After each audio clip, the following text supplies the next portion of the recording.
কোনো মানুষকে ছোট করতে নেই। কোন মানুষ কখন পাল্টে যায় বা কখন মহান হয়ে যায় বা মহৎ থেকে কখন নিচে নেমে যায় সেটা কিন্তু কেউ জানে না। মহাকবি কালিদাস কিন্তু একজন বোকা একদম নির্বোধ বালক ছিল।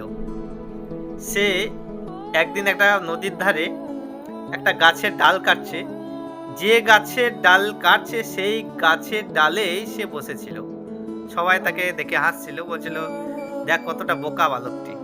এবং ঘটনাক্রমে তার সঙ্গে একটা রাজার মেয়ের বিয়ে হয় এবং যখন রাজকুমারী জানতে পারে যে আমার সঙ্গে একটা মূর্খ বোকা মানুষের বিয়ে হয়েছে, তখন সে তাকে বাড়ি থেকে তাড়িয়ে দেয়।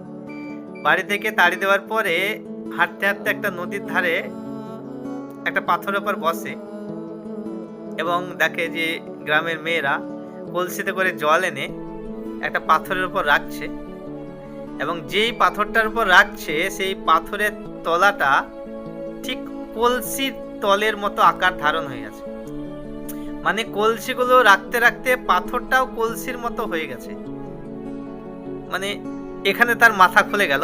তাহলে দেখলো একটা পাথরকে যদি একটা মাটির কলসি পরিবর্তন করতে পারে, তাহলে আমি এই বোকা থেকে কেন জ্ঞানী পণ্ডিত হতে পারবো না।